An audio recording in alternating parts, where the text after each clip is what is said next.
Hey there, RemPCs. Welcome to Rules of Cool, where we interview very special guests, creators, gamers, designers, and world builders. I'm your host, Rem, and today I'll be chatting with Ginny Loveday, lead editor for Steamforged Games. Steamforged Games, if I can say that right, who have a very exciting Kickstarter launching soon, the Elden Ring board game. Stay tuned because you're not going to want to miss it. Now, this week's giveaway is a free PDF of Animal Adventures Faraway Sea from Steamforged Games. Type hashtag RemPC in the chat for your free entry to win. And don't forget that we have new ways to enter our weekly drawing to win our giveaways and interact with the cast and characters in Shadowrun Emerald Glitch here on Gen Con TV. We all know by now that you can type hashtag RemPC in the chat for a free entry to win. But now you can subscribe to the Gen Con TV channel, which gets you 7 extra entries to win and 4 points of edge to give to the player of your choice. But wait, there's more. Channel points can also be used to impact the game. 500 points gets the player of your choice NERPs, which is 3 extra dice to a single roll. 1,000 points gives 1 point of edge to the player of your choice, or 2,500 points gives 4 points of edge to the player of your choice. But wait, there's even more. Bits can also be used to impact the game and get you bonus entries for the giveaway. 100 bits gets those NERPs. 200 bits gives a point of edge. 500 bits gives 4 points of edge. And for every 100 bits you donate, you get 1 extra entry to win. So again, hashtag RemPC for your free entry, and then use those bits and channel points to impact the game and get yourself bonus chances to win. Now, some news. We have the Gelatinous Cube Soap Kickstarter that closed last month is back with the Backer Kick Pledge Manager. So it's open for a few more days, and if you missed out on the Kickstarter, you still have a chance to get in on the jelly. Different colors and scents of oozy clean goodness can be found at the link in the chat. And if you love all the Shadowrun content we do, check out our Patreon. We're releasing character sheets from the show, videos of character creation sessions, and even sneak peeks at upcoming Shadowrun audiobooks we're producing for Catalyst Game Labs. So head on over to www.patreon.com/RemAlternis to get in on all the bonus content. Now, time to get right into our conversation for the week. So stay tuned, RemPCs.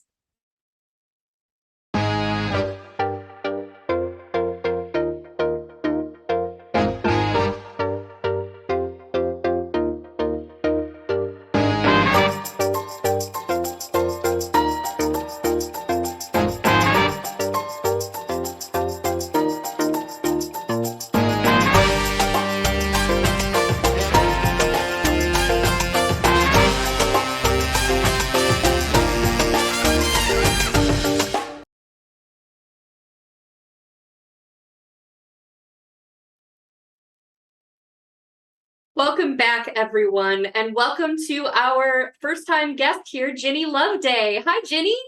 Oh, hi, Rim. Thanks so much for inviting me on today. I'm super excited to be here. I am super excited to have you. I've been talking about this all week. I was so excited to talk to you.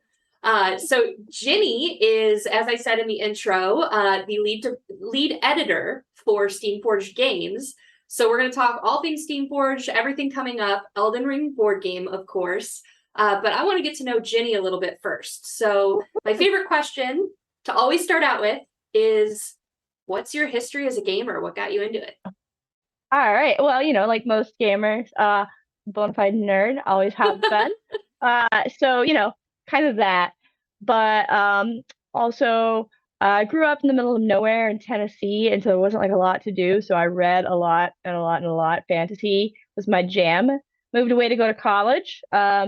Best way to make new friends is to confine yourselves in a room with them, which is a really, board games, tabletop games.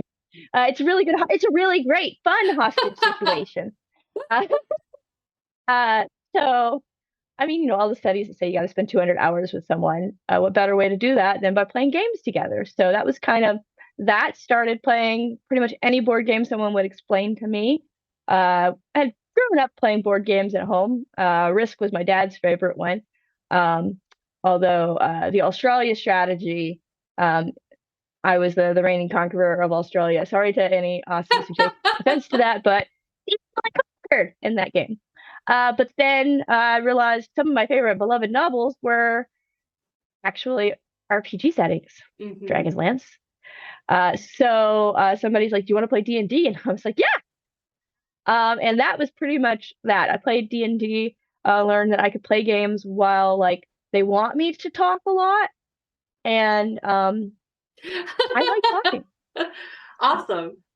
So I started playing games and never really looked back to how I kind of got into it. And then like my whole history as a gamer, don't do anything in halves. So I dove into the deep end, decided like I love games, so I want to bring games to more people. So got into community organizing, which got into designing, convention organizing, doing social media for big board game groups, freelancing, and now I'm working full time in the industry. I think it was Yeah, pretty good that business was there. so much of what you sent me in terms of your history was fascinating in terms of how you kind of worked from like this convention setting and did a lot of work for those and it's almost like it told the story itself by like, oh, and then here I met this person and that got me into doing this and that got me into doing this, and I could almost see it happen cinematically. And yes, that is absolutely kind of like how it happens.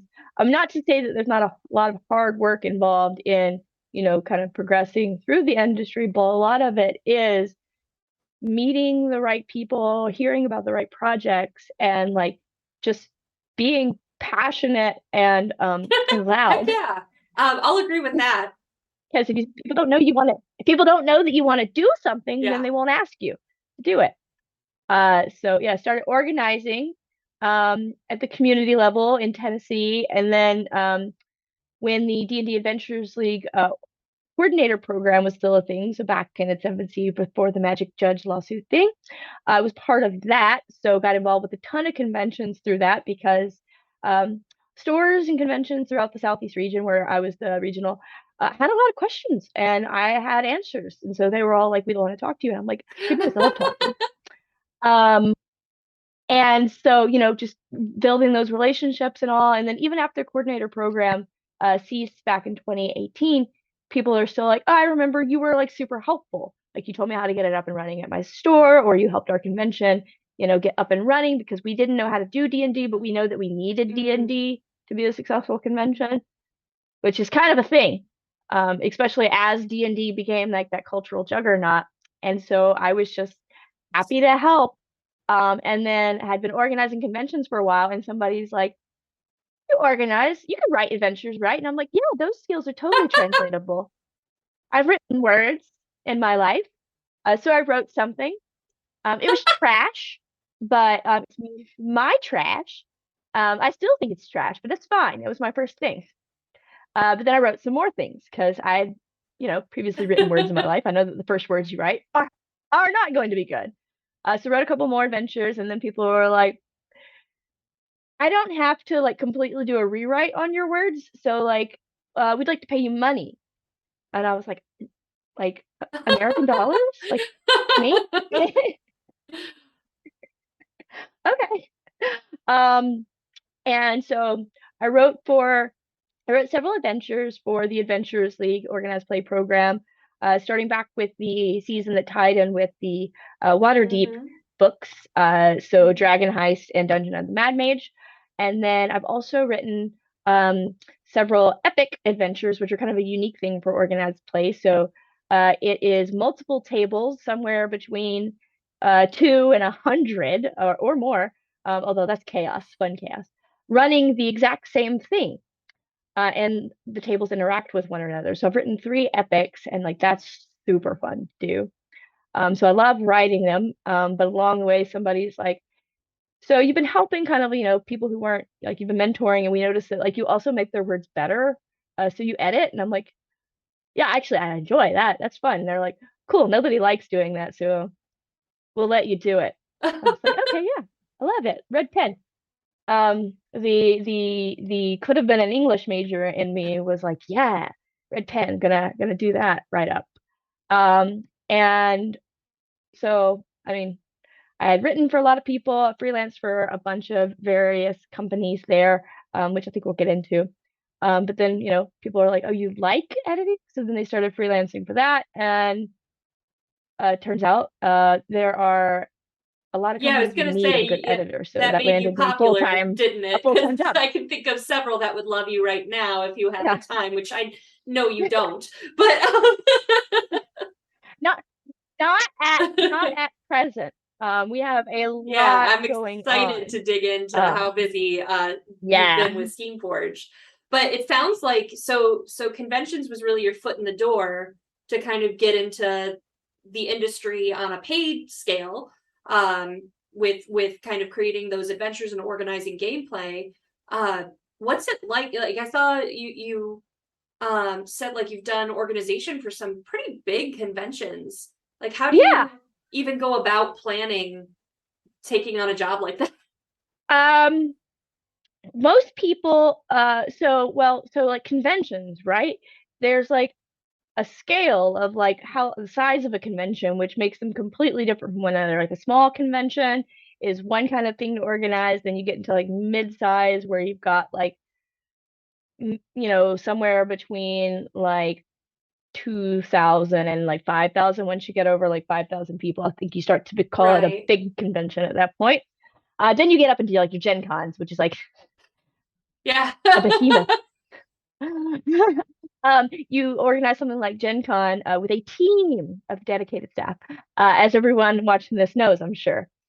But like smaller ones, really, it's not that hard. A convention at its heart is you get a group of people together who want to do the same thing, and you just give them a couple of options over a day or two. We started for example, Save versus Hunger, this small Yeah. charity convention that I worked with in Tennessee, and it started out because there were literally like a dozen of us, and we like to game and we like to support our community, and so we were like, what if we all get together in a community hall somewhere, um, and we just game for the weekend and take like donations. Maybe everybody bring like their excess gaming materials, and we'll have a little Yeah. a raffle. Um, and so goes from like, all right, well, who wants to run what games on what days, from a small thing where we did like a game day to like next year, like we're organizing like um, I have spreadsheets. I love spreadsheets. I have color coordinated spreadsheets for everything. We've got a slate of D&D and non-D&D. We ran like GURPS, Shadowrun, Mhm. Pathfinder, all of it, whatever anyone was interested in. Um, and you just put together like things that you think people will like, and you find people who are willing to participate to help, your vision come to life. So you recruit your friends to start, and then they recruit their friends, and then we all get together and do the thing that we were going to do anyways, That's really separately. cool. And sounds like the story of my little company and how we came to do all the things that we ended up doing. You Yeah. start with your friends It and gets people get interested. it gets a little it gets a little more hectic once you get up into a bigger con. I'm the tabletop RPG director at MomoCon down in Atlanta, Georgia. That's Memorial Day weekend Okay. every year. We have 42,000 attendees. Um, so I have spreadsheets upon spreadsheets upon spreadsheets for my department. And then we have, more overarching spreadsheets for managing like guests, because we have because like an anime, video game, tabletop kind Right. of convention. So we have like voice actors. They had the voice of Mario there last year, and gosh, I did not envy the people managing that line. But I like walked by as I'm going to do something, and I was just like, oh, and that was my interaction with the guy who voiced Mario. At least you get some of those stories, right? Yeah, but I mean, really, like, I don't know. I am an organized soul. So like organizing an event to me doesn't feel, I mean, like it is work, but like it doesn't feel like this monstrous, overwhelming task, because you just start with the little pieces. All right, what do we want to run? All right, who can we find to run it?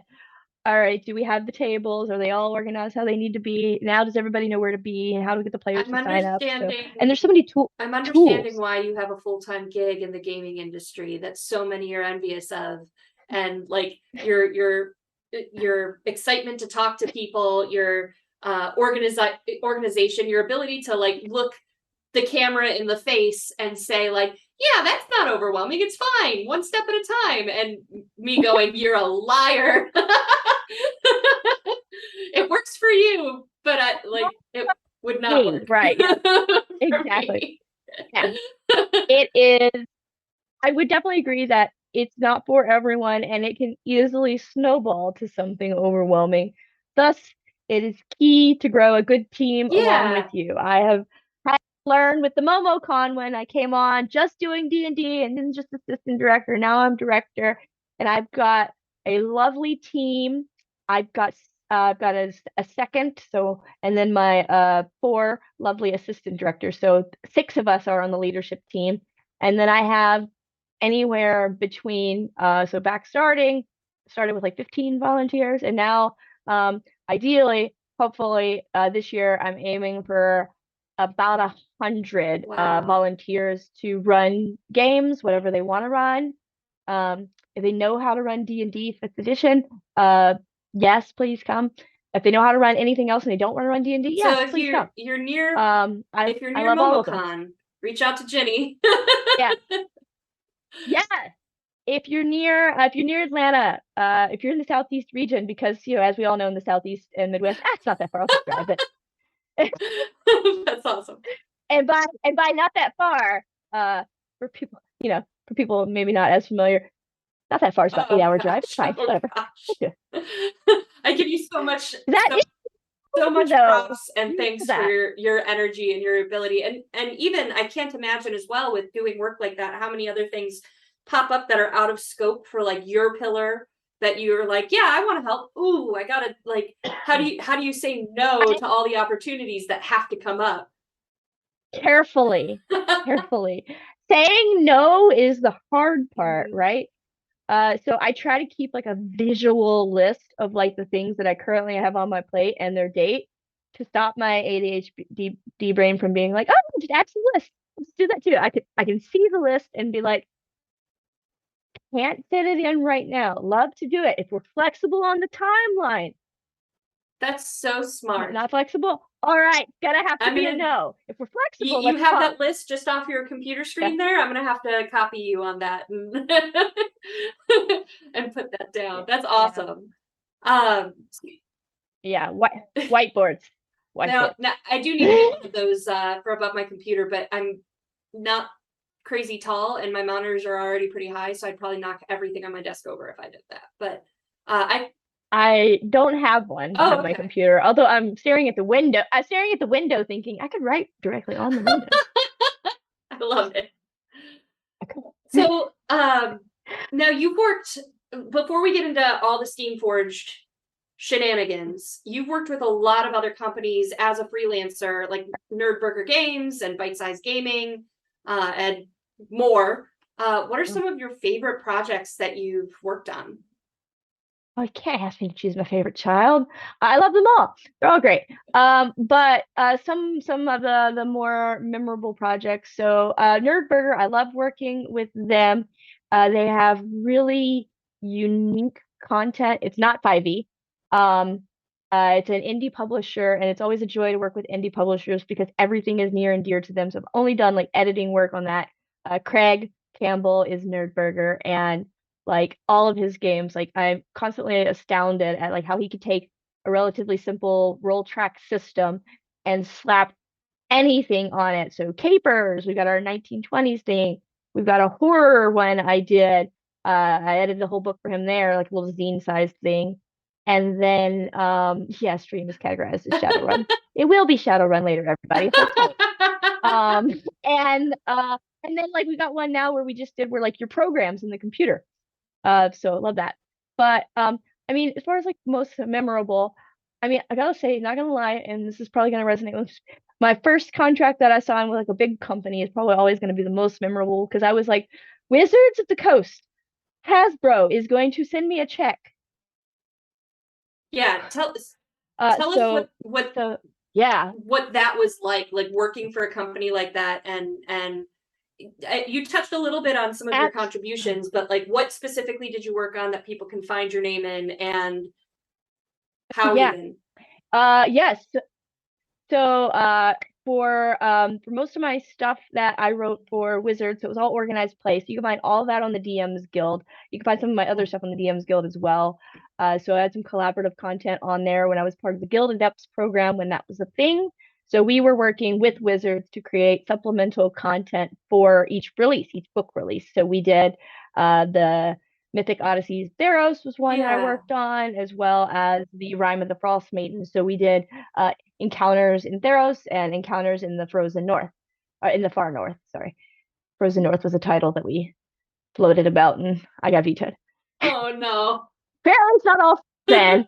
I thought they were both. I thought they were both great. But anyways, the Far North. So those were two projects I worked on there.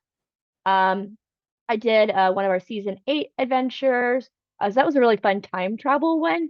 That one is called Recall and the Weave. I've got some Eberron stuff on there.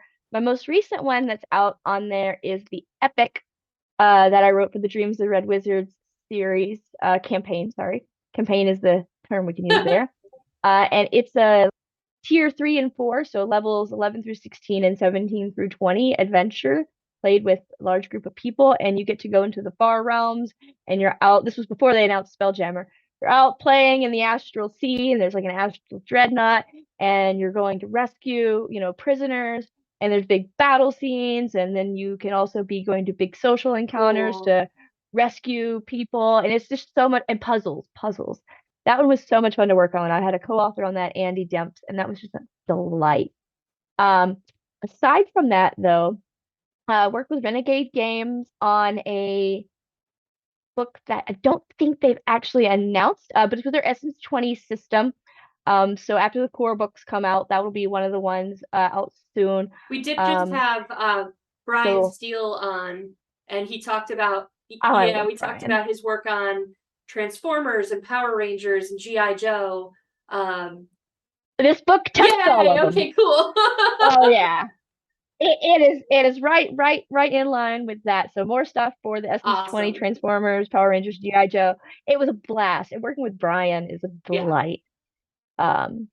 And then relevant to this, of course, with Steamforged Games, our next book coming out for RPGs is the Animal Adventures Faraway Sea supplement. So the first one here is Gullet Cove. Yeah, let's segue into our commercial break that's still right here. Our giveaway for today on Gen Con TV is a copy of The Faraway Sea for Animal Encounters, right? Yep, it is for. Yeah, that's fine. It's for Animal Adventures. Adventures, not encounters. Swatting it. Yeah, epic encounters, animal adventures. So you play as animals. So you are a corgi or you are a mastiff. So you are like dogs, you are cats, a Persian cat, who's a warlock, by the way. Perfect for that. And so you're awakened animals and you are the adventures. It's really geared toward like younger players or first time RPG players. It's 5e based, but it is simplified a bit. But you can just play it with standard 5e rules if that's your thing. But you play as animals, and I'm so excited because Secrets of Gullet Cove, the first one, went with the Dungeons and Doggos miniatures lines and the Cats and Catacombs miniature lines. So you could be a dog or a cat. In Faraway Sea, we've introduced so many more animals that you can be. And you could be a fox. I want to be a fox. Okay. You could be a fox. And I know. They put up a sign up list. They're like, everybody choose what you want. And like, it hadn't been up 5 seconds. And I was like, claimed. I'll have it to you by the end of the day. He's like, oh, you don't. And I'm like, no, I've already done the whole thing in my mind. Designed it in my brain. It's done. So tons of brand new animals there. So fox there, you could be an albatross, you could be an orangutan, you could be an otter. I changed my mind. I'm gonna be an otter. Well, good news, it's an RPG. You can just play it multiple times and be all of them. There was a Kickstarter exclusive baby Kraken in a barrel miniature coming out too. Um, and I'm just so excited. That'll be hitting stores. I'm not sure the exact timeline on that. I know, supply chain disruptions we've had. It was slated for the end of this year, so it's either going to be end of this year or very beginning of next year. But we're going to release the PDF soon because of the delays. We want to be able to have people get it in their hands, so if they want to play it with their families, So they can. guys, watching this show right now in chat, you can type in hashtag RemPC in the chat right now and get a currently unreleased PDF where you can be the first ever fox or otter or albatross or baby kraken. And like, that's super cool. As soon as Shadowrun starts, I'm going to be typing hashtag RemPC and y'all got to compete with me. So start typing. That's so cool. Yeah, the albatross, the kraken. Oh my gosh, they're so cute. The alpaca. How can I forget the alpaca? I know, alpaca. Oh, You'd be so yeah. soft. I know.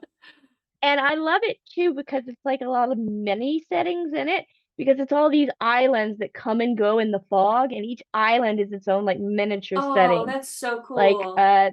there's like Snow Blast Island, which is of course covered in snow, and you've got a lot of, each item has like a magic item, a genus loci, which is kind of like has something to do with the theme of the item and its own NPCs and everything. So like you could just do one shots with like each island, or you can connect them all together. That's Like so it was so cool. much fun, and I got to work with Jenny D on that project as well. So it was Jenny Yay! squared, and like not gonna lie, that's just amazing. It was so much fun. That's so great. Oh, I love that. I love that whole premise. And thank you again for the donation and Steam Forged as well. But since you've kind of segued us into Steam Forged, uh, I have. We'll just circle back to the other. Um, so yeah. let's Let's start wait in with time. the baby stuff. So for those who are not aware, who is Steam Forged Games and what do you do for them? So Steamforge Games is a publisher. They're based out of Manchester, UK, and they got started just a couple of guys wanting to do a thing, working out of the back of their friend who had a game store's, uh, you know, inventory room. And then they decided they were gonna get a license and launch the Dark Souls board game Kickstarter. And they smashed it out of the park. It was like the largest Kickstarter for a tabletop game at that time. It was like $5 million or something. It Dang. was bananas. So they realized that, oh gosh, we need to be a real company. There was actually a really lovely article about like the whole starting of the company and that whole thing. But since then, they've kind of gone on, and they're kind of well known for taking like video game properties and making them into board games. So we've got Dark Souls as a board game, a card game, and also as a tabletop Oh my RPG. god. Look at this beautiful shiny book. We described before the show that the And book is then described as chonky and shiny. yeah, look at this shiny chonker. And then Devil May Cry, Bloody Palace board game, Horizon Zero Dawn, Pac-Man card game, Peaky Blinders card game, Resident Evil 1, 2, and 3 board games, which are Cool. amazing. And then some of our own IPs as well. So we've got God Tier, which is a miniatures skirmish Ooh. game. Super popular at like Adepticon with all the Yeah. Warhammer players and stuff. Um, looks like fun. I haven't really had a chance to dig into that one yet. I really want to because the minis are Diving into amazing. minis is a whole We've like got it's like getting ready to jump into a new hobby entirely. Look, oh my gosh. Now that's what I call mini. here, so these are from a different one. These are Epic Encounter, which is another one of our own IPs. That's a 5e one. So Epic Encounters is our kind of like flagship 5e product. They're boxes Okay.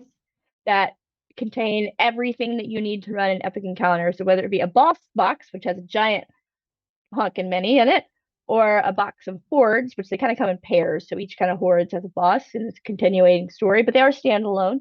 The map, the book, artwork, tokens, like everything that you need. You open the box, add dice and players, and that's it. That mini, And then Animal Adventure. that Yep, mini, the minis are yeah, right it's in there. it's almost so big I you almost need know. like one of those wall paint rollers to to even paint it. It, I really do. I have the excellent excuse of I'm leaving them unpainted so that I can continue to show people what they look like right out of the box. That's fair. I like that. People are like, "Oh, yeah, that makes sense," and I'm like, "Yes, That's why. yes, that's the reason we're going with it." Well, which is kind of important though, like when we get to this one because it comes already Ooh, gold and it's a red dragon. So like you can just like you don't have neat. to. He is sitting on a pile of gold already. So like that's one cool Cool. thing. Then Animal Adventures is our kind of intro to, I tabletop love it. RPGs. And then we also have Adventures in Academia, which is kind of on our tabletop side. We have an amazing team of sculptors in-house who do all of these minis. And yeah, I feel like I've missed one. Oh, Bard Sung, which I didn't bring down here because the box is bigger than I am. But that's our own IP. It won an Emmy That's this year. congrats. Um, best production. Best Oh, production. cool. It is like that box goes past Yeah, it's Chonker. chonkers and It, adequate. on the scale, it's you. I hand the box to people. And I'm like both hands. That hits the oh lord he coming on the on the chunk scale. But yeah, so we've got a lot, and we've got a lot more coming up. Like Elden Ring is our big Yes, thing now, so we're doing the Elden Ring board game, and I know that's what we want to get tell me to. everything. So I'll tell you everything that I can tell you, which isn't a lot. Sorry, everybody. Uh, but so the Kickstarter is launching November 22nd. We have, as of this moment, 30,000.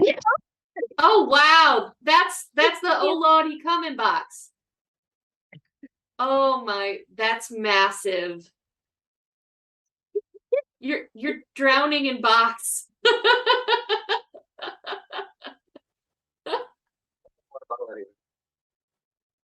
Yeah. Uh, yeah, exactly. It's huge. And it's just stuffed with minis. There's over 100 minis in Wow. this box. But Elden Ring Kickstarter, Elden Ring the board game, it's kind of our baby right now, pride and joy.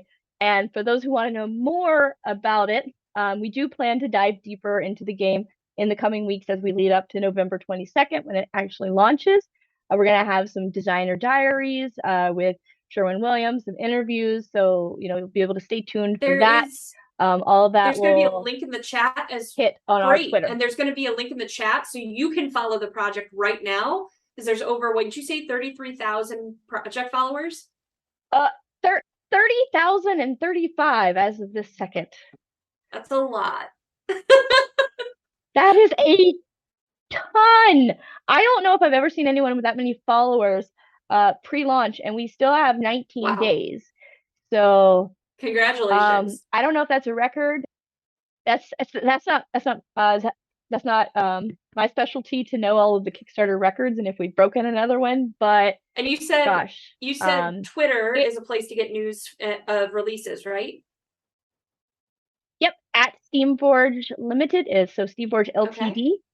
Ltd. Is our Twitter handle there, and of course on our website Cool. steamforge.com.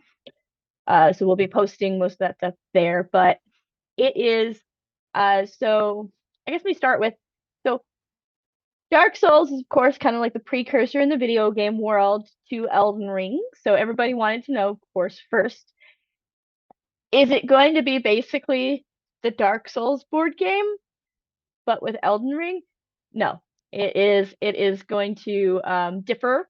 Um, so the Dark Souls one kind of has a focus on those combat-driven encounters because that is at the core of it, what a Dark Souls game is. Here's page 1 It's of the so book, pretty. because this is what you do. You You die. die. You died. But it's the most commonly uh, seen in the game. But Elden Ring, the board game, is instead going to focus on the discovery of the world over purely combat-driven encounters. They've got separate game engines entirely. Since the game world of Elden Ring is so sprawling, we wanted to focus more on everything that's kind of out there. We're not using a dice system. Instead, we're using cards Ooh. to kind of better replicate that feeling of the one-on-one duels that occur in the games with the various enemies, as well as kind of helping with the scaling up to include multiple foes. Um, so it lets your character, for which known as tarnished, all the characters are in the game. So we got that tagline there on the Kickstarter launch page: "Arise now, ye tarnished." They sent us a What? sword to the studio. I have not gotten to hold the sword, but we got a sword. From It's who? like Bandai sent us a sword. There's I'll swords in the I'll game. know that Yeah, Rem Alternis I has thought that was made pretty it when cool. someone mails me a sword without a threat attached to Yeah, it. I would yeah, I would like a sword on this side of the ocean, but I'm not going to complain because the company has a sword, and maybe I'll go over there to the Totally. office one day and see it. But yeah, so the Tarnished, it is a open world kind of concept. You could travel around the various regions of the lands between. You don't have to follow a set path because it's a very vast, sprawling world of decaying grandeur. And you get to see that unfold throughout your exploration. You go on kind of visiting the iconic locations, crossing paths with familiar enemies and characters, and you know, coming face to face with those enemies that the lowly Godric soldier, the grafted king himself, or the Margit, the Fell Omen, which was the first teaser image that we released. We had only released the image of Margit and very little else about the game, and had managed to hit like 15,000 followers just from that That's one so cool. image. Although, God, that mini is amazing. Like the detail on like the tattered Ooh. cloaks. Ah, yes, I love it. Black Mirror But sort of thing. uh Yeah, yeah.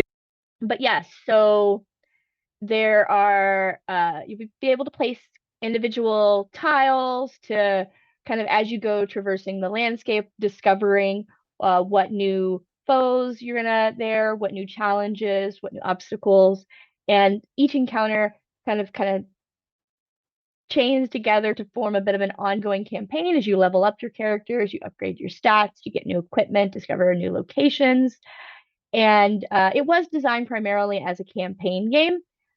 So that really kind of helps serve that open world exploration feel that we're wanting to put for it. So, and it's not linear. So, you might be playing it with one group and playing it with another group, and you have a completely Cool. different experience, which is something that I really, from the tabletop RPG side of the business, I'm like, yes, Yeah. You don't want yes, to do that. invest. It would translate really well into somebody just running it as an RPG without us having to write a That's whole nother book. fair, and it's definitely nice when you're investing in a board game that you're going to get usage out of it and mileage more than just one playthrough, and then it's like, all right, like I've played, it's done. Oh yeah, absolutely. So cool. And you know, as for RPG, since we did do Dark Souls board game and then Dark Souls the RPG, we haven't confirmed. It's really unique and everything, and you know, don't know if we'll do one, but we don't know that we won't do a tabletop RPG for it as well. So that remains to be seen. But you're going to have plenty of time to enjoy the campaign itself from the board game.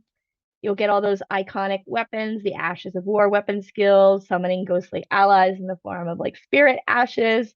You can upgrade your weapons, all of that stuff you know and love from the video game.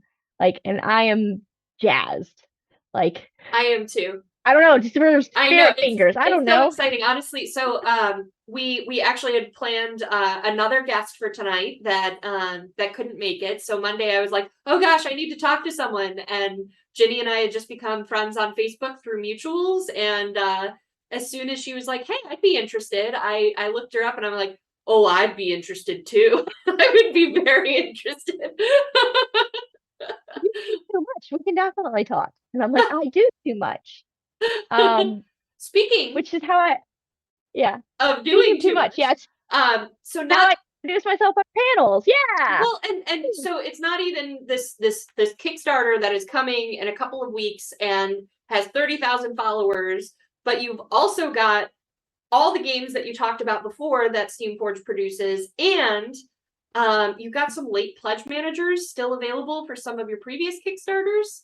We do. We actually have a ton of stuff available. So like um for people to go out and pledge to have it show up on your doorstep like a late Christmas Tell present to me now. yourself. So Elden Ring is launching. We've got our RuneScape Kingdoms board game late pledge manager still open. I don't feel like I need to explain RuneScape Kingdoms. Like if you know what it is, then know and love it. But for people who aren't familiar with RuneScape Kingdoms, did you play RuneScape? And if not, uh, why not? I mean, I guess you didn't have time, but yeah. So is finally coming. Tabletop is our officially licensed board game. It's only been a video game before. So it's a 1 to 5 player co-op game. So you'll be able to do that, and it of course has really cool minis in it. Yeah, our my one camera died apparently, so we're having some technical difficulties while we get the other camera up. Ah, I'm just gonna move over here so that our wonderful tech Tom can fix whatever yeah, just we're broke. all But all out of space. Ginny, you are still That's okay. I can keep talking. okay. Sliding back. Whee! All right, I'm being directed here, so okay. Hi, Ginny, I'm back. All right, you are. Yeah.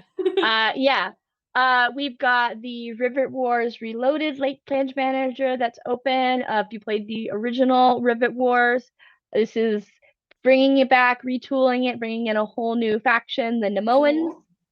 Cool. Euthia Resurrected, which I don't actually know a ton about that personally. I gotta find some time to read more on that. But we partnered with Dia Games to resurrect that. So it is fittingly Euthia Resurrected. And that is huge um dungeon Oh, crawler board cool. game type Okay. thing there.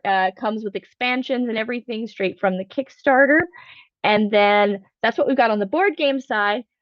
So on the tabletop side, as I already mentioned, ROAC is hitting stores soon. Our latest Epic Encounters duo is in stores now. You can go to a store and get it. I don't have that many in my hands. I'm really sad because I like it. It's Epic Encounters Cove of the Dragon Turtle. So it's like a big honking dragon Ooh, turtle. that's cool. Which pairs up with Island of the Crab Archon, which are crab people. I love it. So super love that. I somehow managed to love it even more after our marketing person took it down to the beach at low tide and got like pictures of them on the sand and stuff. And I was like, yeah, That is a now I good need to, marketing person. yeah. You got like down in the dirt. The Oh, pictures are stunning. awesome. Adventures in Academia. First Class is also hitting stores soon. Let's see. We have a launch? Did we have a date for that? Date. January 31st. Ooh, So right after Christmas, you'll be able to get that. It's 2 boxes of 6 minis cool. each, and we're gonna have there's some free adventure content to go along with those. But that's really cool because it's like magic schools. So kind of like Neat. Strixhaven Okay. was or Harry Yeah. Potter or whatever. So that type of thing. And the minis are amazing. Russ absolutely knocked it out of the park, Russ Charles. And then of course, latest one that I worked on, our new kind of offshoot from the Epic Encounters is our local legends. So Epic Encounters local legends. And we have the late pledge manager open for that. And if you like to start your games in a tavern or an inn, but you don't know what to do in the tavern or inn, then local legends is the thing for you. Because it comes with I think 10 fully fleshed out taverns, inns, NPCs, quests that you can give from them. They all have character. There are mini games like dice games that you can play. There are the local legends themselves, which are beasties or creatures or people or what have you, that the whole kind of thing revolves around. But all of them have like fully fleshed out artwork to show you like here's the outside of the tavern, here's the inside of the tavern, here's all your NPCs, you got your little tokens for them, minis and stuff. And like the more I work on it, the more I'm just like, man, I wish that I had come up with this idea 10 years Nice. ago. Because you're always like they're like tavern and they're like, okay, who's the tavern? All right, we got this, and you got the goblin over in the corner of the bar. We want to talk to him. What's his name? Yeah, Boblin. Boblin the Goblin. Yes, yes. Boblin the Goblin. You, He's you famous. you do a better job than Uh, I do, which is usually look around myself in a panic and go like, chair lamp. I have a lot of NPCs in my game that are named Stu, Tom, Larry, Hector. Oh, that's Edward. Or that's Theodore. We don't talk to Theodore. Awesome. And they're like, what? I was like, I don't know. Well, we are getting close to the top of the hour, so if there's one more Yes. thing you could let everyone know about Right. you or Steamforge or both, what would it be? All right. One last thing. I told them, I promised them I would hit. So I also work with Baldwin Games. I'm the community social media manager for them.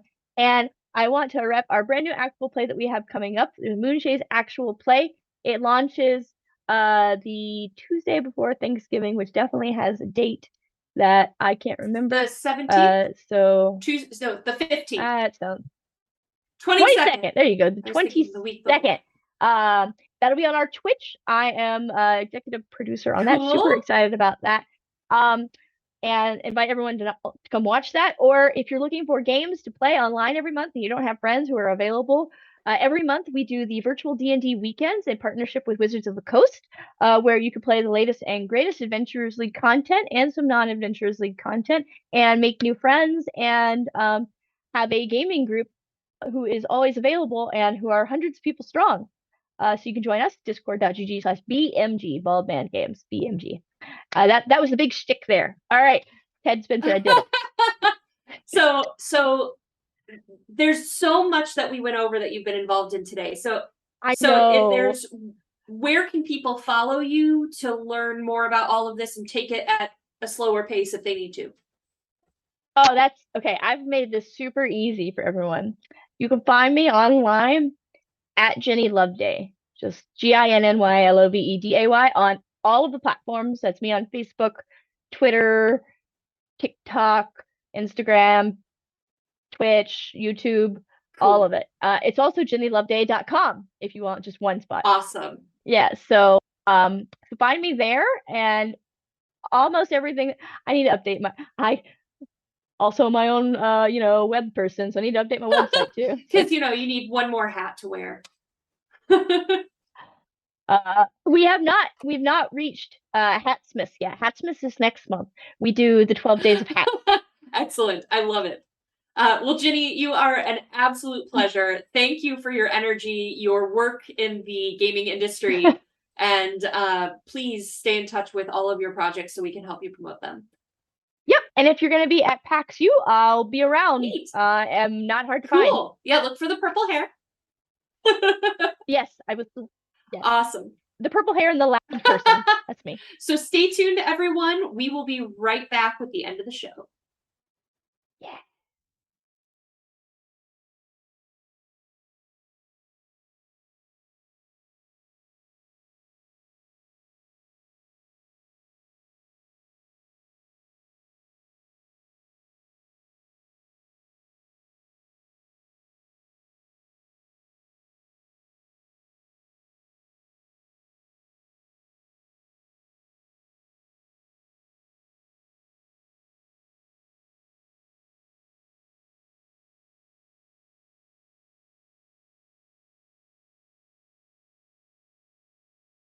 Okay.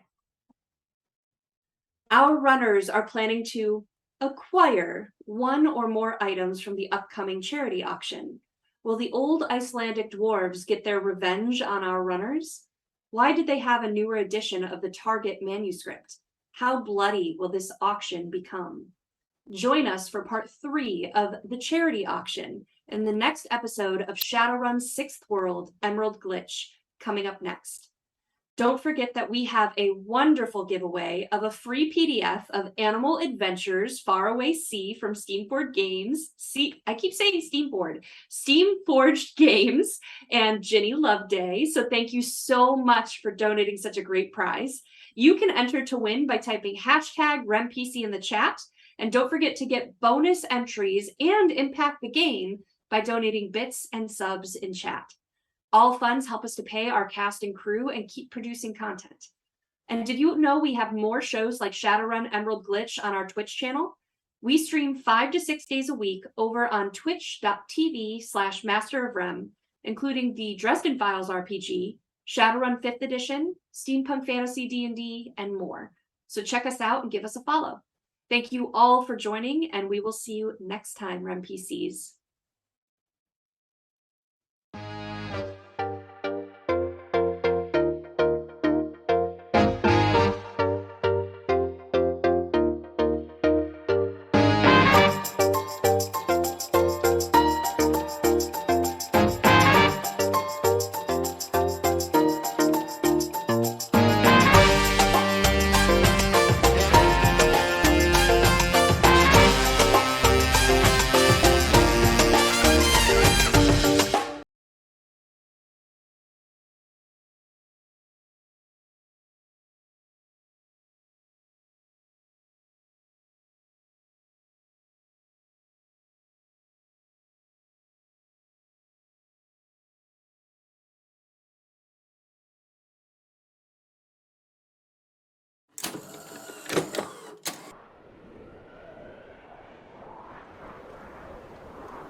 Welcome to the 6th World, Shadowrun. Edge Zone. New visuals. Enhanced design. Choose your runner. Collect your Nuyen. Buy the latest cyberware, bioware, gear, magic options, and weaponry. Accept your mission. Fight to survive. Unleash your power. Slow down the competition. Come out on top. Edge Zone, the Shadowrun upgradable card game.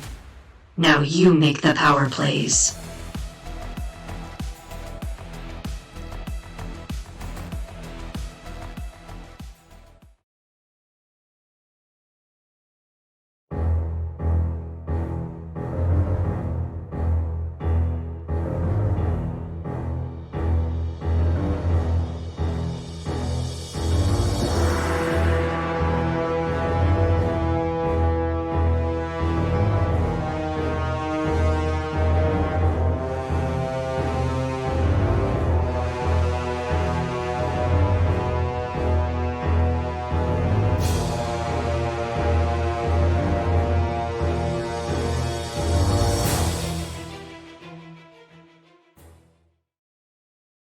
Play with us now, which is so exciting. So with channel points, bits, and subscribes, you can give rewards to the player of your choice. So how to do that is, no, not Bob.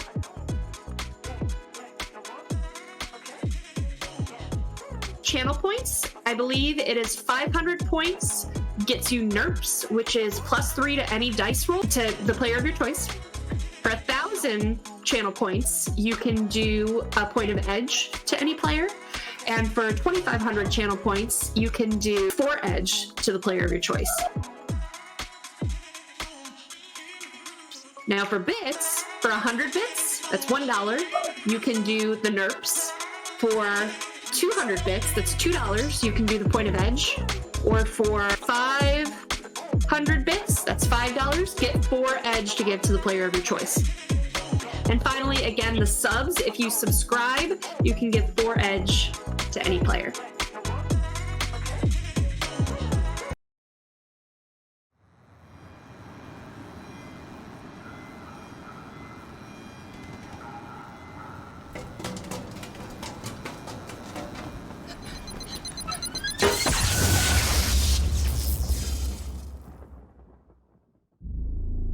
The earth has changed.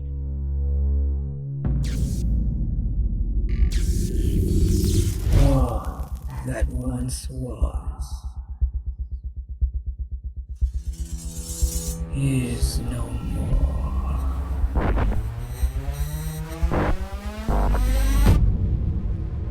Cities remade.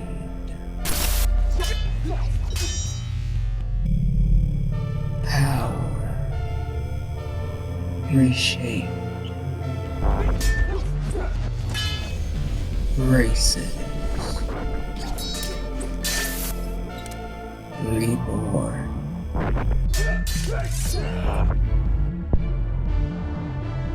Reality reimagined.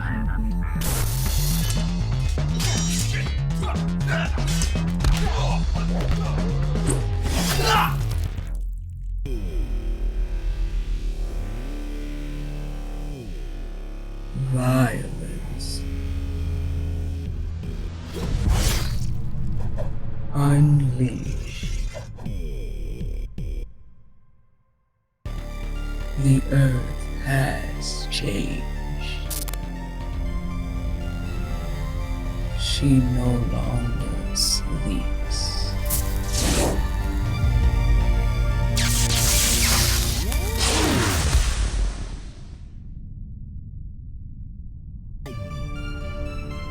She has awakened.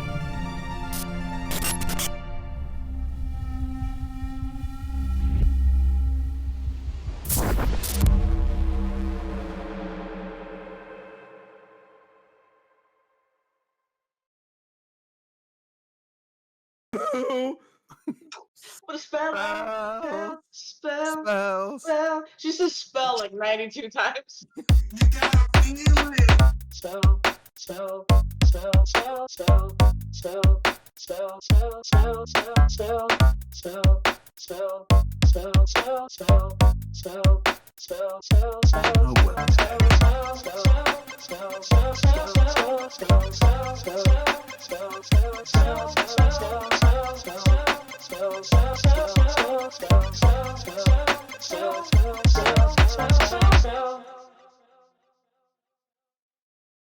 Ready to level up your cosplay game? Check out the Geek Forge on Etsy. With a variety of props to give your photos that extra spark, you'll find just what you need. Hold magical fire in the palm of your hand, or take a potion to restore your mana. With a large variety of colors, you can choose your own magical flavor for your cosplay. Bring drama to your photo shoots with these vibrant props and more, all available at the Geek Forge. Are you ready to level up your cosplay?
Hey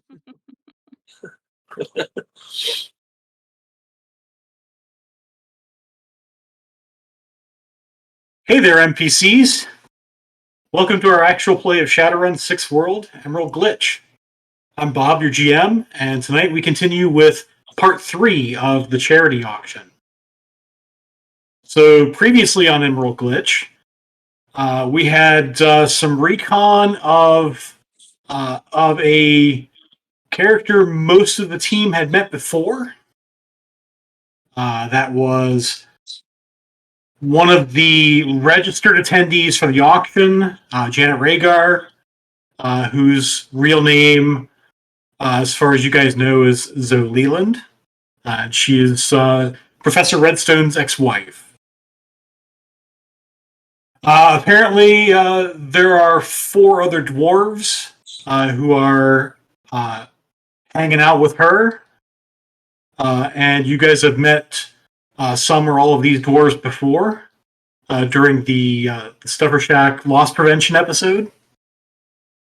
One of them does have a brand new, brand used cyber arm.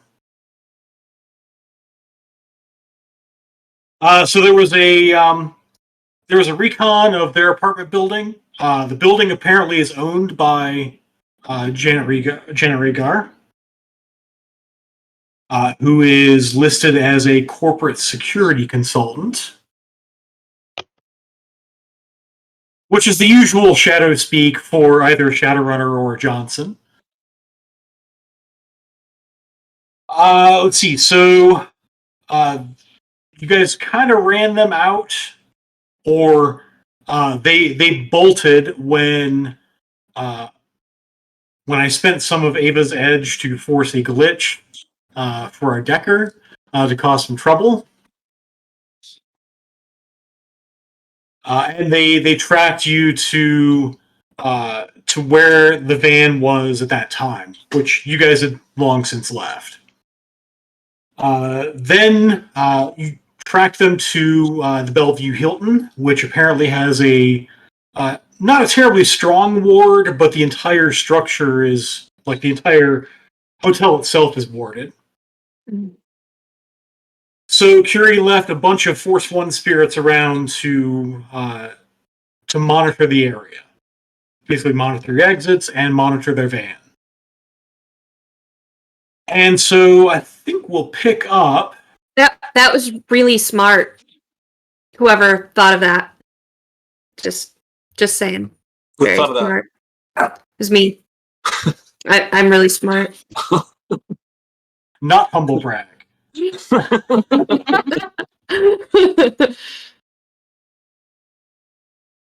So you guys rejoined, or Curie, you rejoined the rest of the group at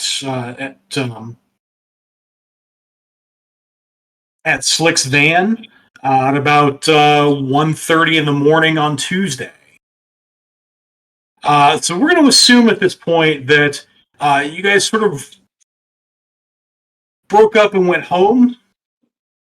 Or if you guys really want to all crash in this van, we can do that too. But we'll assume you guys have had some shut-eye. And it's probably around 10 o'clock or so. I think our goal was to go to the museum and swap out the decoy manuscript that we got with the real one. Before... Go watch the episode. Yeah, so let's talk about that as well, because I did forget to mention that. In the apartment from where Janet Rhaegar bolted, you guys found it was actually pretty well hidden, and only because of Violet's adept power did you guys find a copy of La Nama book. Except you guys pieced together that it was a 13th century copy. So it is a newer copy than the one you're looking for. So the plan was to go to the museum because this other team is after the same thing we are, swap it out so we have the real one, and secure it, and then go to the auction and see who's bidding on it besides these stupid runners.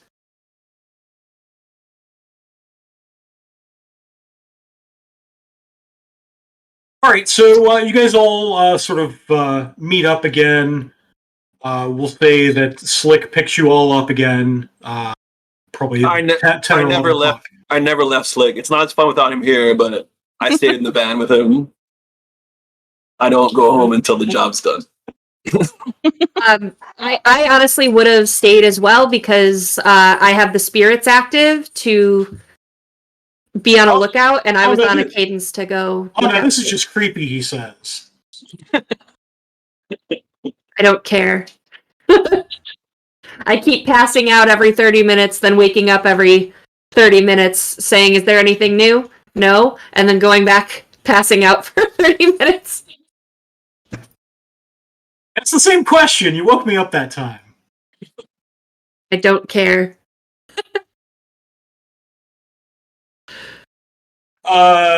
So do Nova and Violet stay in the van too, or?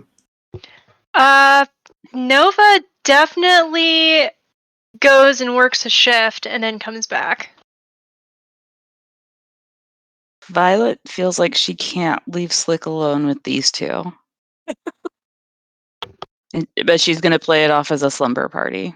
Oh God! So she'll go find some donuts and some blankets, and we'll have slumber party in the van. I'm sure it's fine. Oh God! Who is Ava causing more chaos with 1,000 bits? Oh no, she's not, is she? Damn it, Ava!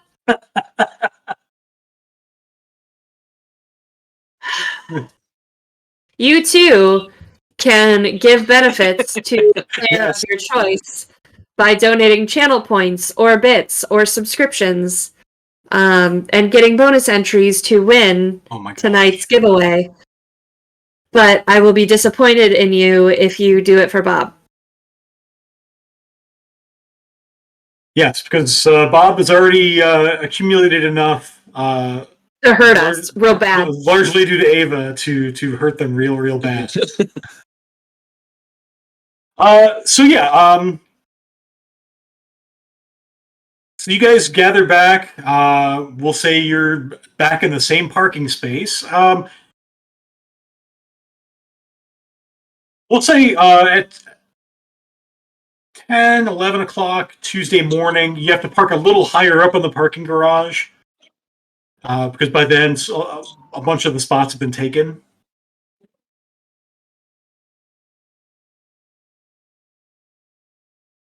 But you're back at the museum. Has anyone taken damage? I hope not.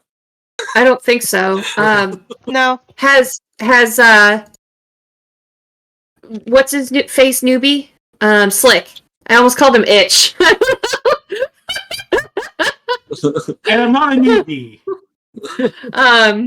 Has he done his homework on what is security like?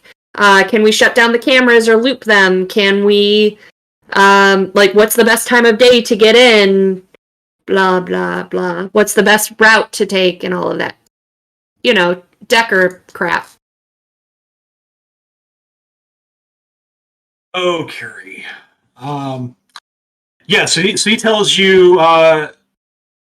He knew before that there was some guards there. A total of 8 guards per shift, running 3 shifts. Yep.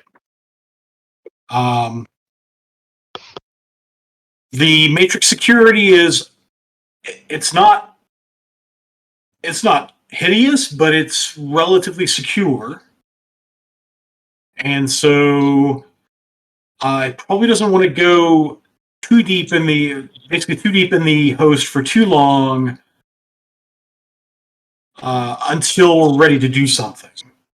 But once he gets in the host, he can disable cameras, loop cameras, and so forth. There are signs that there is a spider assigned to the host. Okay. He said that when he was inside before, the spider wasn't on duty at the time. But there are records that the spider can be called up pretty quickly. Okay. But of course, the host gives no information about magical security.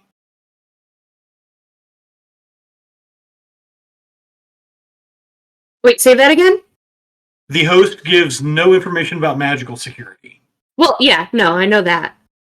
I wouldn't expect it to. We're parked in the museum. I know you're parked about a block away in a parking garage. Okay.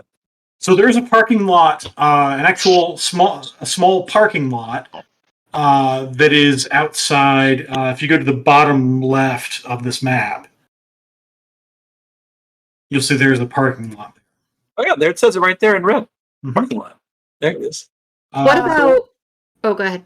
So I know what's about to happen. So while Noir is doing Matrix security, and while Curie is sending spirits all over the creation, I'm gonna do an exterior reconnaissance on the roof.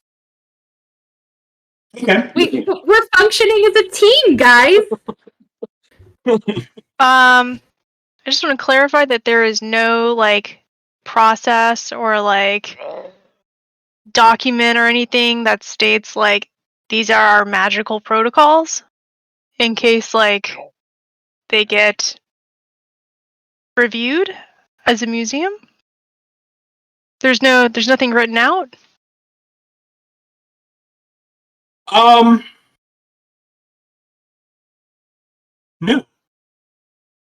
What a subpar museum!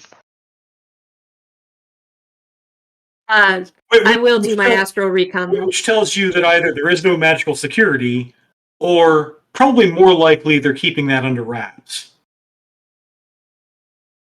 Okay.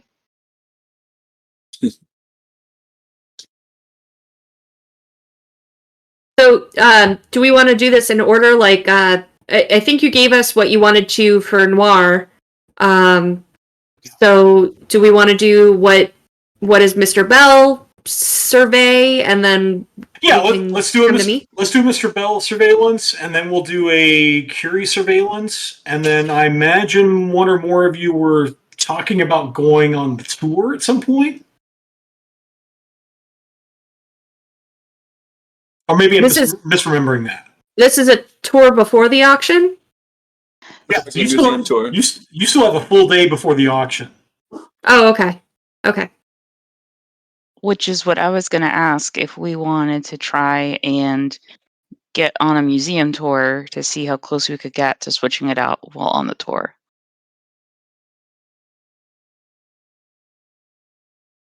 Or at least scope out security layout, that kind of thing. Anything that we don't have access to already. Maybe Yeah, it seems the obvious. It seems the obvious choice for getting a look at the inside that's not through the host. Could get us some good new information. So. Yep. Okay, so Mr. Bell, I assume you're doing the normal pixelation as you exit the van. Yeah. Because you are alerted. You're alerted that there are some security cameras exterior. Mm-hmm. So I would have started like late in the morning or late in the early morning when it's like still dark around that time. And, so you're looking more like 6 o'clock or so, or maybe even earlier. But okay, I'm not like going to the door and like staring at the door, like going over here and staring at that. I just walk like almost forever in a circle, and every time I like make a round, maybe I notice something here, and so I like peek over and like casually look at it, and then I like keep doing circles like for hours, just kind of like you're just walking around the building essentially, basically just doing a patrol and see if I see things like the way the back door is, security changes, but like super casual and invisible. All right, so we'll definitely do that first because you're doing that. We'll call it 5 a.m. just to make sure you're doing it at dark. Mm-hmm. So you do some laps around the building. Go ahead and make a perception test. Will do. Yes.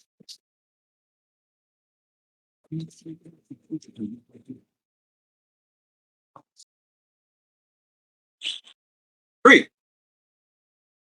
Hey, called it. The usual Three. usual roll for Mr. Bell and roll 20. 3 hits. Okay, so you make a couple laps around, and you notice. So this is nominally.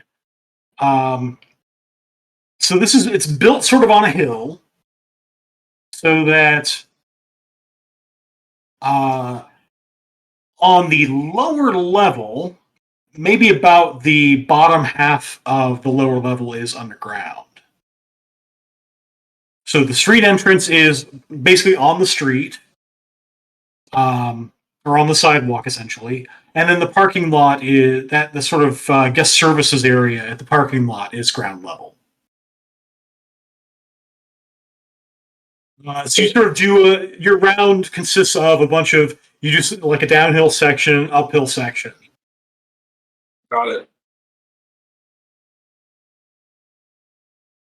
The world's worst lap to be run. I'm just walking. But yeah, you walk around, and you notice the museum hours. They open at 10. You do notice as you walk around the street for an hour or two, like there's not much foot traffic on the street because it's still pretty early. By the time you hit about 6 or 6:30, you start getting more foot traffic as people go get their morning soy calf. And you see there are no fewer than 4 soy bucks within a block of here. Of course. That's it. Because it's in downtown Bellevue, and so you've got this place, and then you've got there are some fine restaurants, but there are also some office buildings that are larger.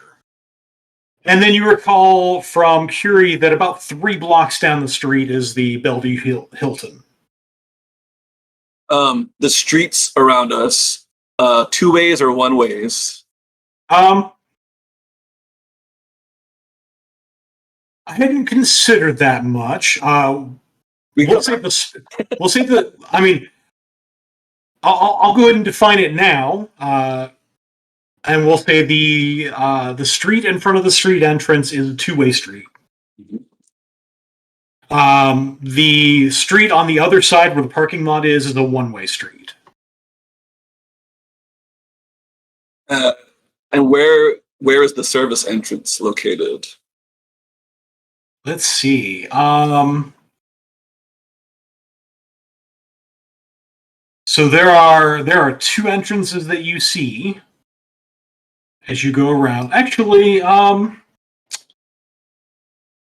yes, you see the street entrance, you see the parking lot entrance, and we'll say you see on each side, right about here, which is almost halfway up the hill, there's like a dug area with a little walkway to a door that's just flush to the wall with no door handle. Oh. So that'll be on each side of the building. So there's one there, and there's one over here. And then, sorry, you said the 1-way street would be in the back. In the back. So back here by the parking lot. And we'll say it goes from right to left. And it also does go to those side doors, though. Does it run? It runs alongside those side doors. This is a large enough building that we'll say there are a couple of 1-way streets on each side of. There's one on each side of the building, and we'll say it encourages clockwise traffic around the building.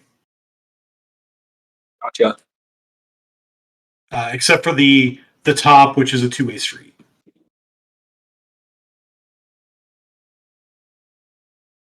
And so you do your laps around the building,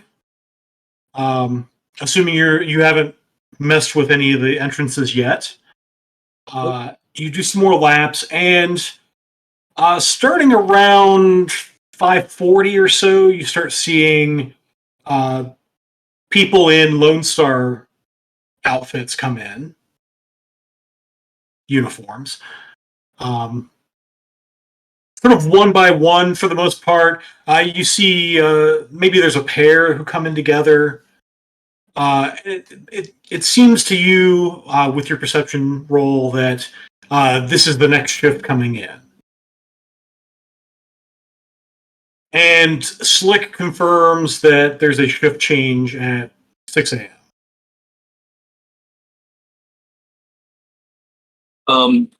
Does the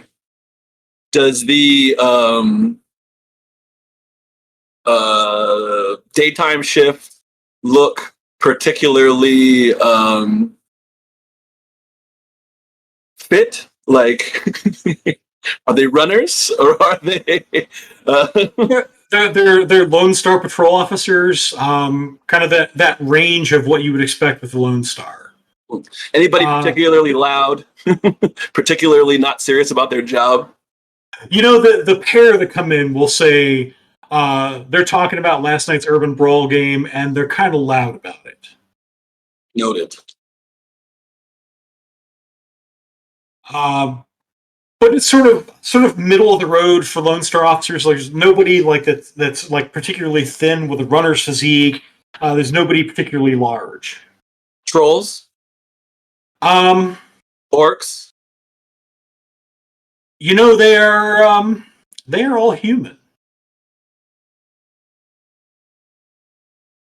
All the people you've seen are human. During that time, I just spend my time with my arms folded behind my back, just glaring down at them and smiling. And then when I get all that information, I take another lap. Go make a stealth test. I hope 3 is enough.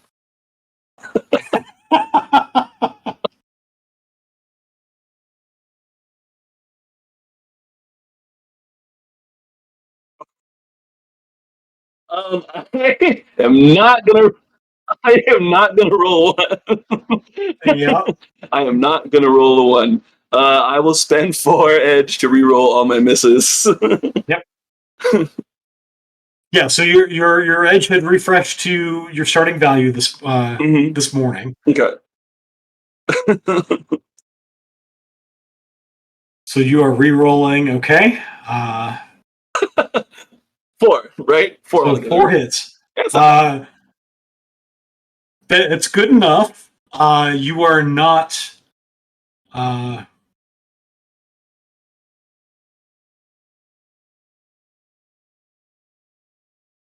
What?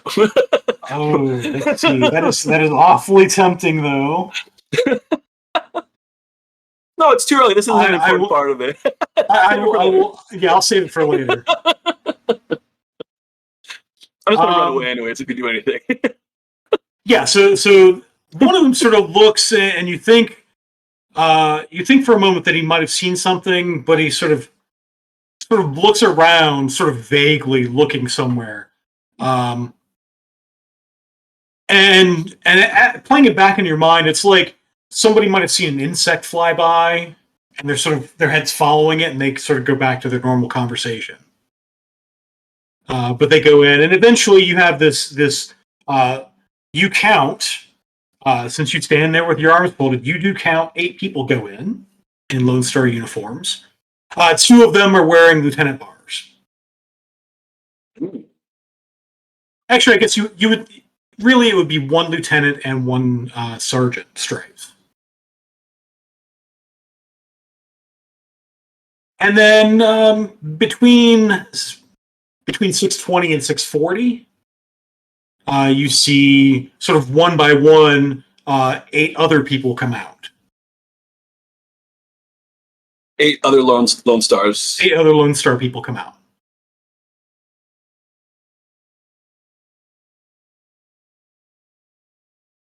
Okay. And you do notice a couple of them do take up station in this guest services area. As you're making laps around, you do see a couple of them take up station in the entrance area, between the entrance and lower court on the street entrance. And then as far as you can tell, sort of looking in, it looks like maybe every once in a while somebody walks by. But it's hard to tell with the indirect view that you have. Skylights. Are there skylights? And where do they look down into? So you know there's one skylight at least. You were told that the Gothic cloister has a skylight on it. It's sort of Right. designed to be a whole lot of natural light coming in. Maybe the other cloister has one as well, but you'd have to climb up there to see. Actually, no, you wouldn't. You could, from the parking garage down the street, if you go to the top level of that, excuse me, you can sort of look down and you do see the other cloister has skylight. I'll give a little tap on the glass. Oh, so you're going to climb up there? Sure. Okay. I have gecko. You have wall run and I have gecko grip tape. So yeah, you have wall running might and as stuff, well. so it's not that big a deal. So you run up there. And you tap on the glass. Just a little, just to see how thick it might be. How old and how thick. It feels pretty sturdy. It might be old enough to be actual glass, but it's fairly thick. You think you could stand on this pretty easily and not fall in? Do I think that an armor-piercing round could go right through it and shatter the whole thing? Yeah, if this is glass, that might happen. Do I think that there'd be a big body count if I did that? This is what Mr. Bell's actually thinking.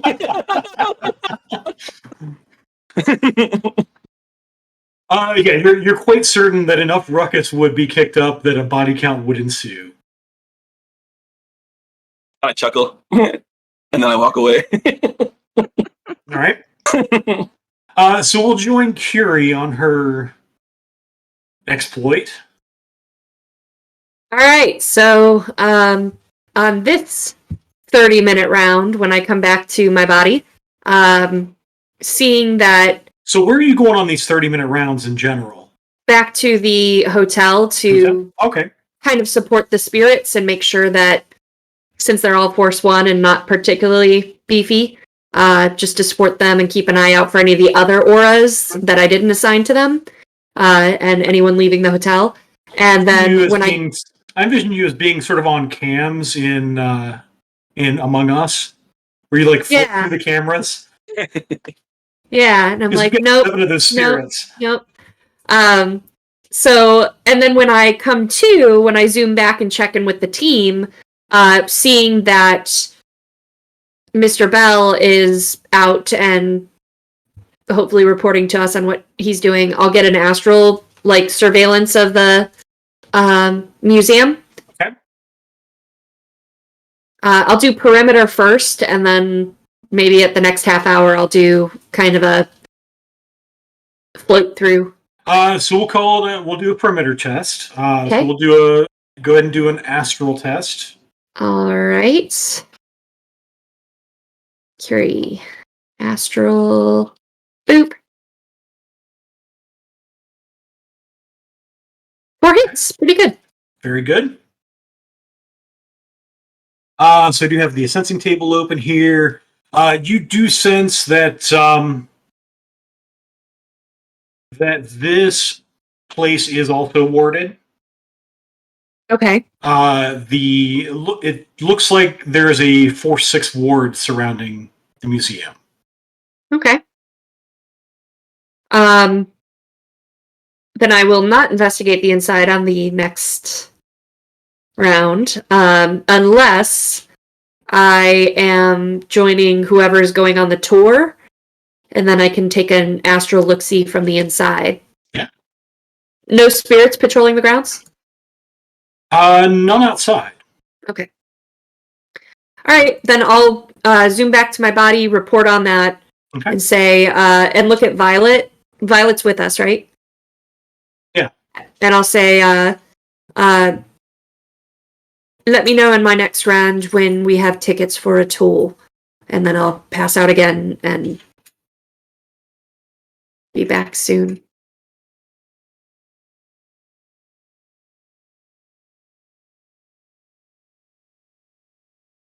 Well, I'm gonna go get breakfast for everybody and tickets for a museum tour. Okay. You have no trouble doing that. The biggest trouble is, no. By the time you get around to going for breakfast, it's probably 9:30 because you're looking to do that with the tickets. You've missed the rush hour coffee traffic. Good.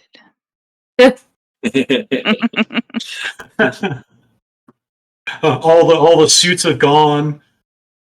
And you hit the coffee shop at what appears to be a lull in what must be their normal day. And since So you it's a- get. Go ahead. I was just gonna say, since it was a big order, or bigger than most of the other folks are placing, that I would be sure to be super nice and super southern about it. Okay.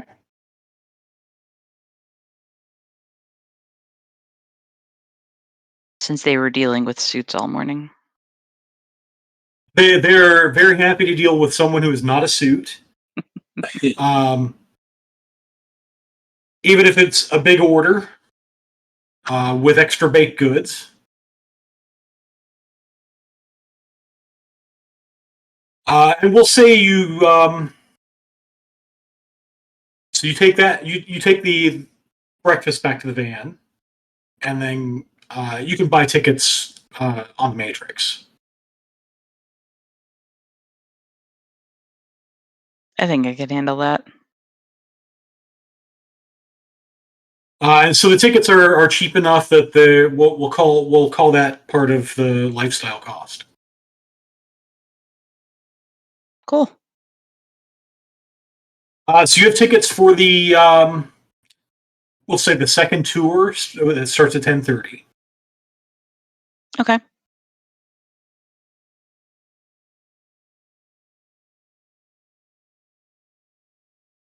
So whenever Curie wakes up again, I'll let her know that. And I got enough tickets for everybody, so if everyone wanted to go, they could. And if we have extra tickets, I'll give them away at the door.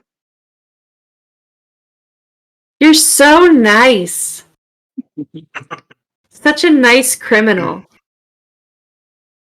Well, somebody has to be. All right, so You gotta pass out the tickets, and Slick says, "No thanks." Well, I didn't know if there was some sort of digital tour that went along with the ticket, so I went ahead and got it anyway.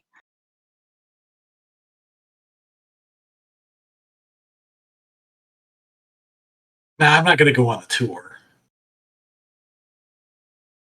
You can give that one away. Well, okay then.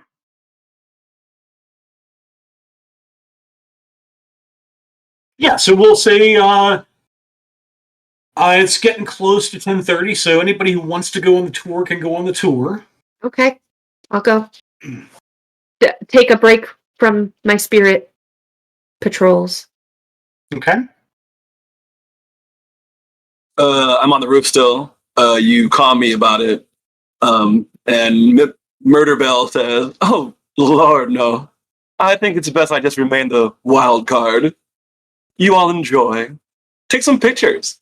Did you call yourself Murder Bell? Mm-hmm. Don't like that. It's like Taco Bell, but for For murder. get your drive-through assassin right here. Mm-hmm. Taco Bell kind of is murder, though. Full in murder, but so is Nova gonna go? Yeah, I'll go on the tour. Okay. So the three of you go on the tour. And it says to meet in the lower court. And so you step in, you have tickets and everything. And there is a there's a tour guide there who takes you around through this north gallery and sort of a circuit down the lower level.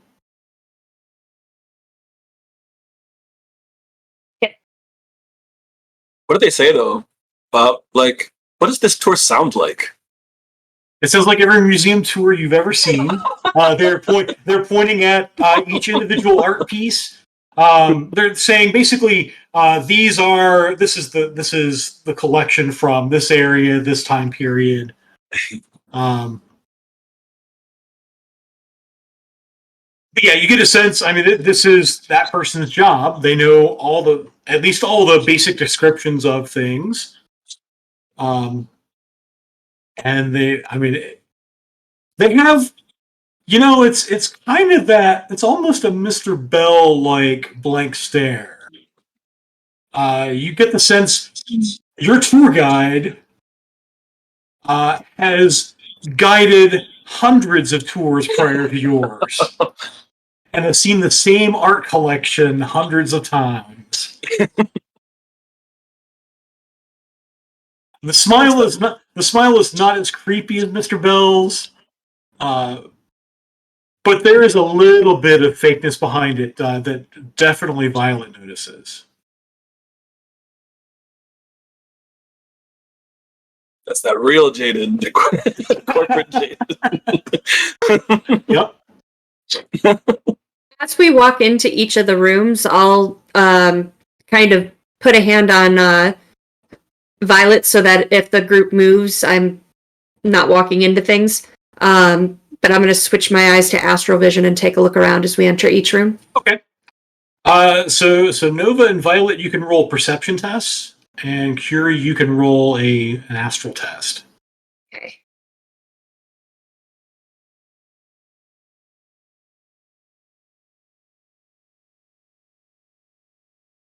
Three.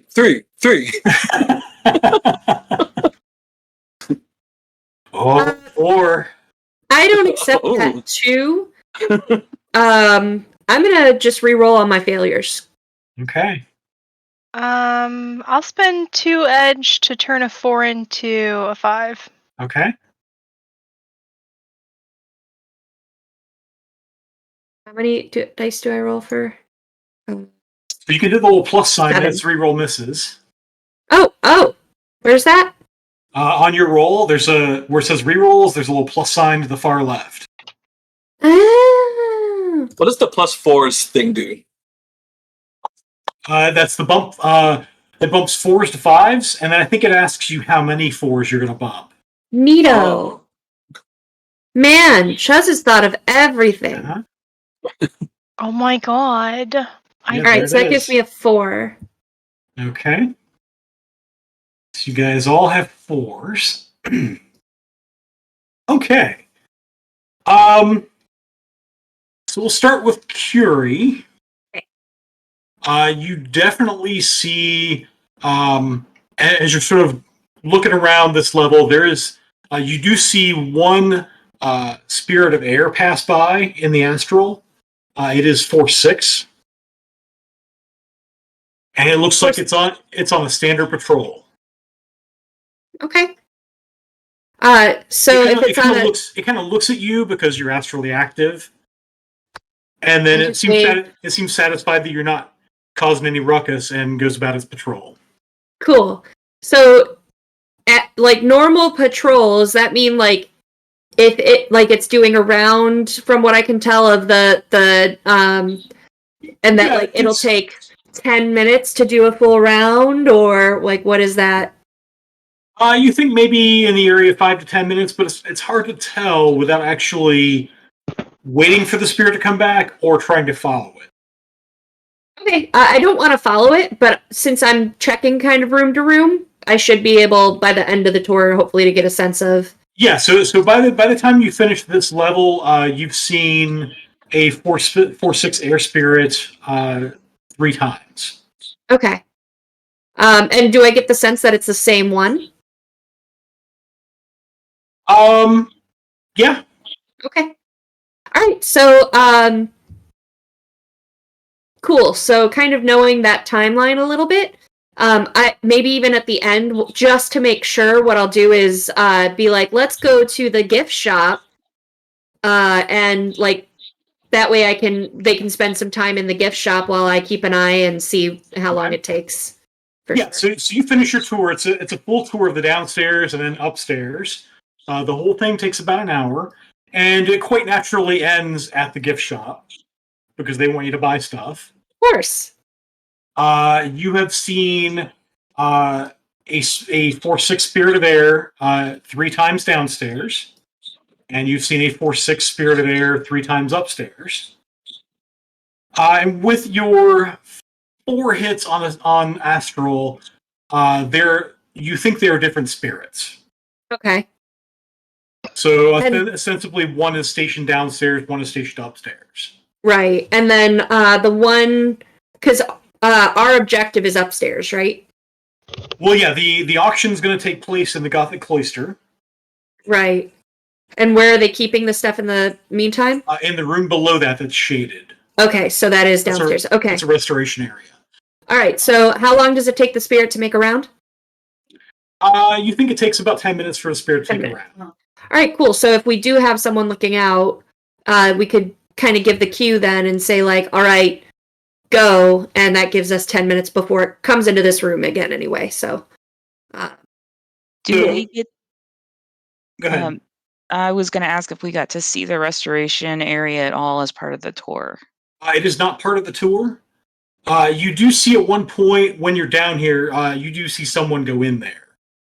Okay, but there's no windows or anything to look into it. Okay. And as you're making the tour upstairs, so this is for Nova and Violet's perception rolls.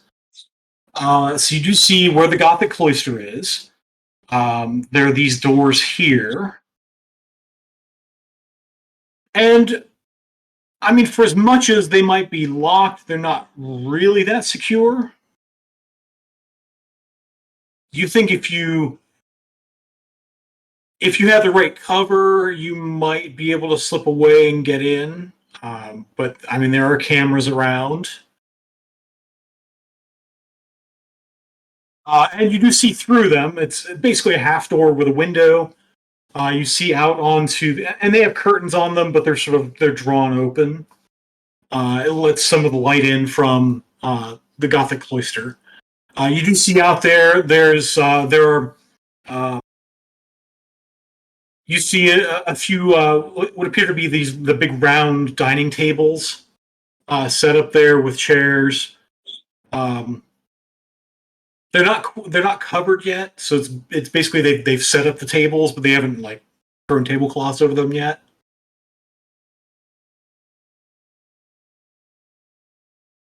And you do see there's a lectern set up on this edge or this side.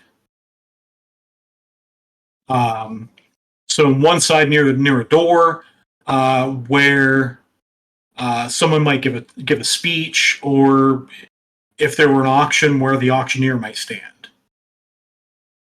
And is that a door behind? Yeah, there is a door behind.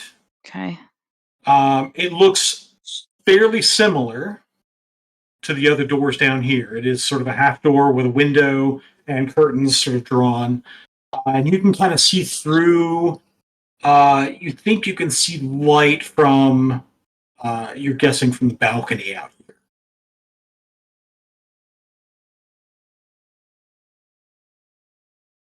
Is there any furniture like in the other areas? Like sometimes art museums will have benches in front of paintings where you can sit and... Yeah. Okay. Is that furniture like bolted to the ground?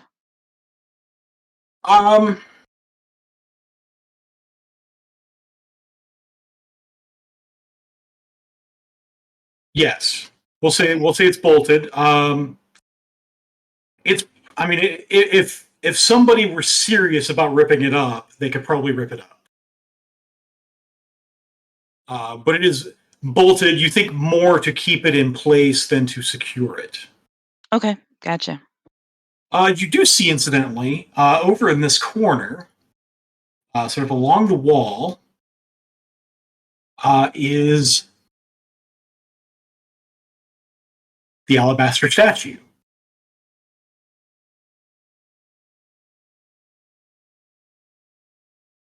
With the size of it, would it be the same size as the? It was a stone hand that Yeah, was so you kind of look at that liberated. with your 4 hits. You look at the statue. You think back to the hand, and the statue is missing a hand. And you could swear that would be a perfect match, down to the whatever cut the hand off. I was afraid you were going to say that.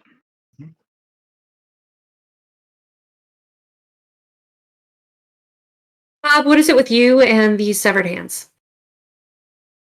I'm a Star Wars fan. I got my answer. To be fair, I have only one severed hand in this campaign. But it keeps coming back. Mm-hmm. There's quite a story thread going through that hand. Yep. So you complete your tour, and we have also completed our first hour of play. So we'll take our 9 o'clock break. Well, what we are actually going to do, folks, we love and appreciate all of you for joining us, but we do have several of our cast that are not feeling well tonight, so we are going to actually call it early. So we are going to play our commercial break, and then when we come back, we're going to do our drawing for the giveaway, which is a PDF of animal. I keep wanting to say encounters. Animal. Faraway Seas is the second part of it. There it is. It's Animal Adventures. And the Faraway Sea is the newest book of the Animal Adventures series, where you get to play your choice of like a fox or a alpaca or a albatross or all kinds of cool stuff. And it's 5e compatible, so you get to play in this cool world from Steamforged Games. Thank you so much to Ginny Loveday for donating it. And don't forget, you can enter to win by typing hashtag NPC in the chat.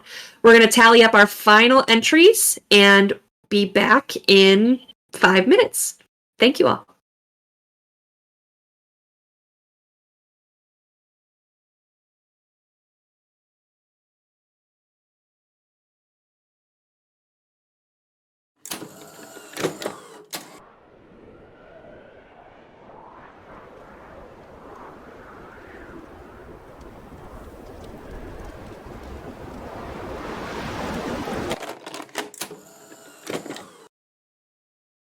Welcome to the 6th world, Shadowrun. Edge Zone. New visuals. Enhanced design. Choose your runner. Collect your media. Buy the latest cyberware, bioware, gear, magic options, and weaponry. Accept your mission. Fight to survive. Unleash your power. Slow down the competition. Come out on top. Edge Zone. The Shadowrun upgradable card game. Now you make the power plays.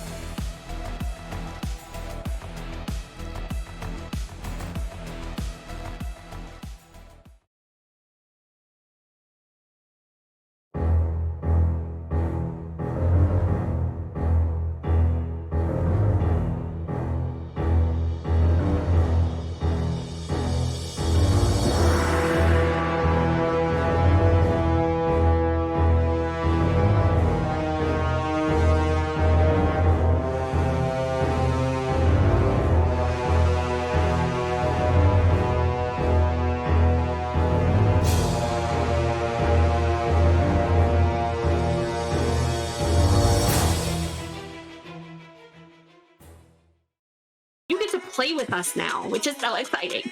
So with channel points, bits, and subscribes, you can give rewards to the player of your choice. So how to do that is, no, not Bob.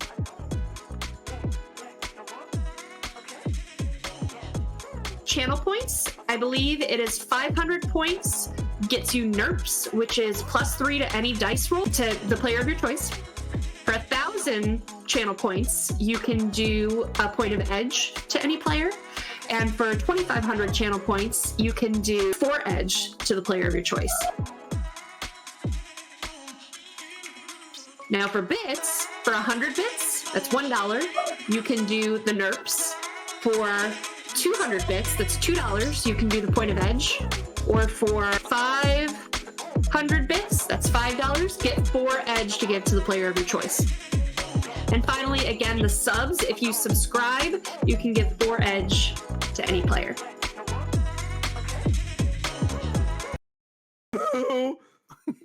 What a spell! Spell. She says spell like 92 times. You gotta feel it. Spell.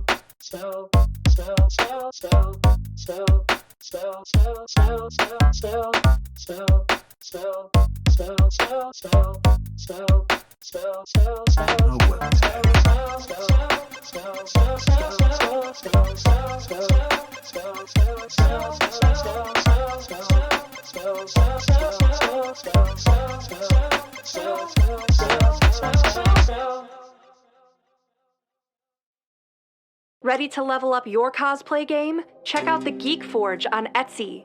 With a variety of props to give your photos that extra spark, you'll find just what you need. Hold magical fire in the palm of your hand, or take a potion to restore your mana. With a large variety of colors, you can choose your own magical flavor for your cosplay. Bring drama to your photo shoots with these vibrant props and more, all available at the Geek Forge. Are you ready to level up your cosplay?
And welcome back.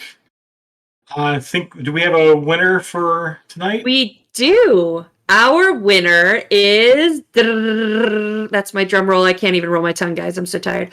Ava Rogers. Yay, Ava. Congratulations. It's because that's what happens when you donate 1,000 bits. You get 10 extra entries to win. So congratulations. Thank you again to Steamforged Games. Really appreciate all you guys do. Bob, do you have an announcement? Yeah, so next time, we next week is the one-shot show.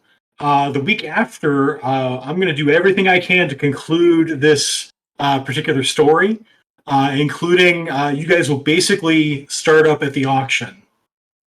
So I'm giving my cast homework to do whatever planning they want to do so we can jump right in, because there's going to be some chaos.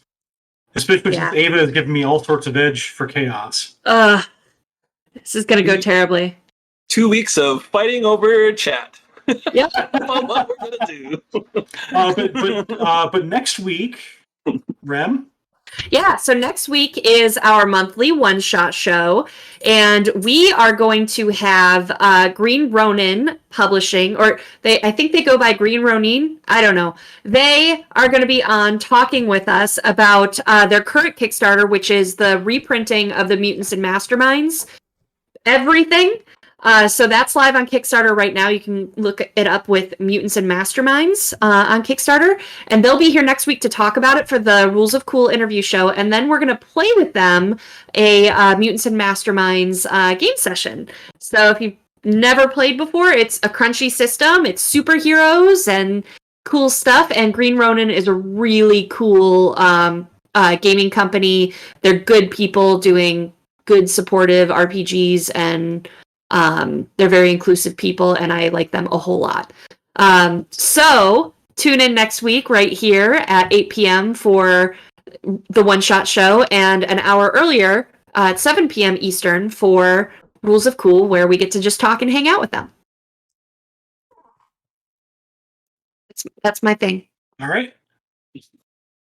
So thank you, everybody, for joining us. Sorry we had to cut it short, but most of our cast is under the weather tonight. So we'll pick up in 2 weeks after the one-shot show next week. Awesome. We'll see you then. Bye, everyone. Bye. Still keep waving for a second. Still waving. Bye, everyone. This is going to be the next 3 hours of the show. Because that's it. Filling in time. Forever. We love ya.